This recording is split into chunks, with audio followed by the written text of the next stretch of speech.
Welcome to part 3 of exponents and powers. In first and second part, we have seen what exponents are. Basically, if we have to multiply 5 in 3 times, suppose 5 into 5 into 5, it's better to write 5 to the power 3, where 5 is the base and 3 is the exponent. So that's the exponential form. Let's see some properties of exponents today.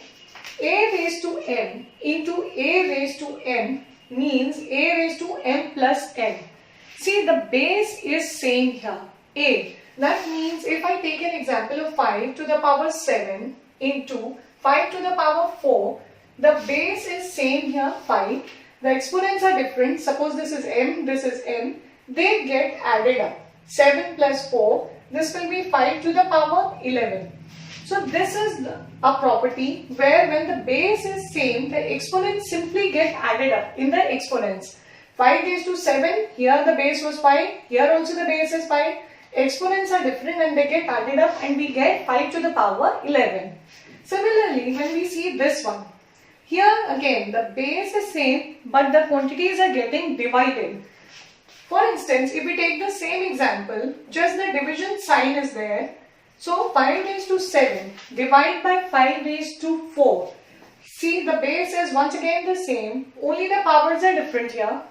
The powers get subtracted and here what we get, the answer is 7 minus 4 is 3. 5 to the power 3. So this is another property. Let's see this property when our exponential number is again raised to some power. For example, 5 raised to 3 is again to the power 2. 5 raised to 3 to the power 2. Here m is 3, n is 2. The powers get multiplied. M into n. This will be 5. 3 into 2 is 6. So the answer will be 5 raised to 6 here. Here's the next property. A into b raised to m is a raised to m and b raised to m. Let's understand this. Suppose this is 6 raised to 2. 6 raised to 2 is 3 into 2. We can write it as 3 to the power 2 into 2 to the power 2. 6 square is 36. Here 3 square is 9. 9 into 4 is again 36. So we see that when the bases are different, one common power is there. We can separate the bases like this. Here also similar in division also. Suppose it is 6 raised to 2 and 2 raised to 2. It can be written as 6 by 2 to the power 2. The base becomes the 6 by 2 and the power is common here. It can be written as 3 to the power 2. Maybe it could have been 6 by 5. So it would have been 6 by 5 to the power 2. Next is when the value goes from the numerator to the denominator or vice versa, the power becomes negative. Suppose the power is a raised to m. M is the power. It becomes negative when it goes to the numerator. It would have happened the same had the power been a raised to m on the top, on the numerator. When it comes in the denominator, it becomes negative power. For example, 5 raised to minus 2 is same as 1 by 5 raised to 2. As I said, when this goes, here it is the base, this is the exponent, and when it goes on the numerator side, it becomes negative. A raised to 0 is 1. That is very well explained. 5 raised to 0 is 1. Any base raised to the power of 0 becomes 1, whether it is negative or positive. Had it been minus 5 to the power 0, it would have been also 1. So here are some properties of the exponents, and now we will be dealing with some numericals based on this. For example, 5 to the power 6, 25 squared divided by 125 is equal to 5 raised to x. What we have to find is the value of x when both these sides are equal. Let's see how to express. 5 raised to 6 will remain as it is. 25 can be written as 5 square. And 5 square, another to the power 2. Here once again the power is 2. 5 square is 25 and then the power 2. Here 125 can be expressed as 5 cube. And the right hand side will remain as it is, 5 to the power x. Let's see what happens exactly here. 5 raised to 6. Here the property of a raised to m to the power n. That means the powers get multiplied. So 2 into 2 becomes 4. And here the denominator remains the same. 5 raised to x is the right hand side once again. Now when the base is same, the powers get added up when the numbers are getting multiplied. So we add up the powers. 6 plus 4 is 10. And here the denominator once again remains the same, with the right hand side remaining as 5 raised to x. Now when the bases are same, the powers get minus, subtracted, because the numbers are getting divided. So 10 minus 3, it will be 5 raised to x. Here it becomes 5 raised to 7 is equal to 5 raised to x. Now when the base is same, we equate the powers. So the value of x comes to be 7. I'll explain you in short once again. 5 raised to 6, 25 is expressed as a power of 5, 5 squared to the power 2 because 2 was already there. 125 is 5 cubed. Now when we come to this step, 5 raised to 6 and here 2 into 2, the power becomes 4. Here it is 3 in the denominator. These two powers get added up because the base is same. 6 plus 4, 5 raised to 10 and here 5 raised to 3. Now when this goes to the numerator, the power will be subtracted. 10 minus 3 will be 7, 5 raised to x.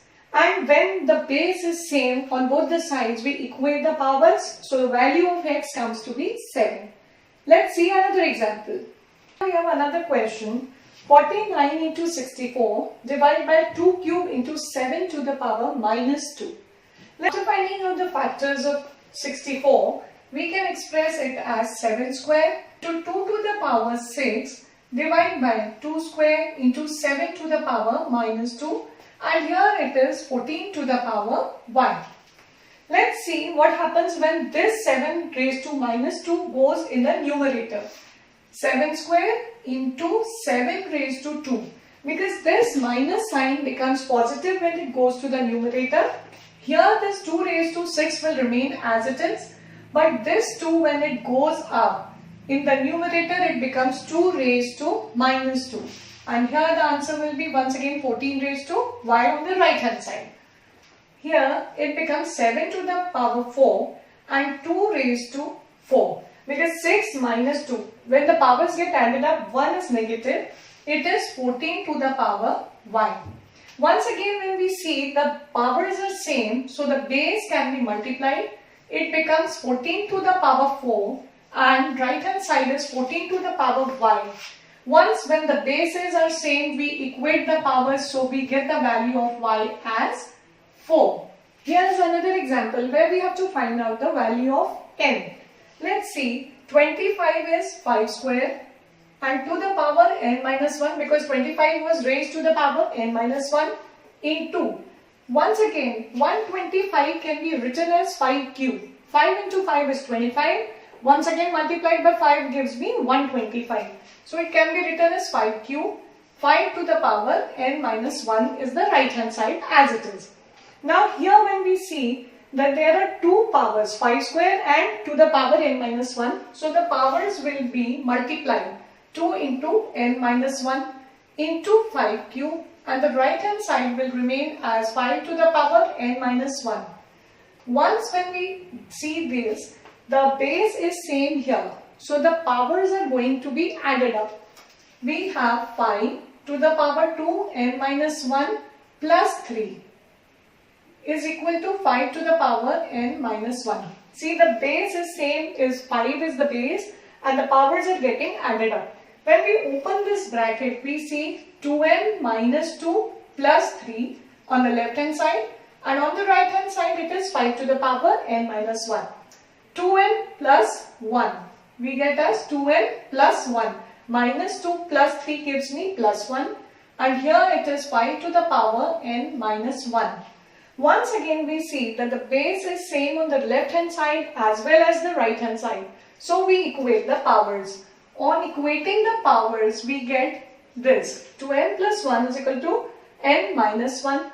When n comes this side, it remains as n here. 2n minus n is n. and this one, when it goes on this side, it becomes negative. So n is equal to minus 2 is my final answer. So in coming parts, we'll be dealing more and more problems on exponents. So stay tuned. Hope you're liking all our videos. So send in your queries and suggestions in the comment box. Share the videos with your friends and watch out for the latest videos. Press the bell icon. Subscribe to Idea Infinity.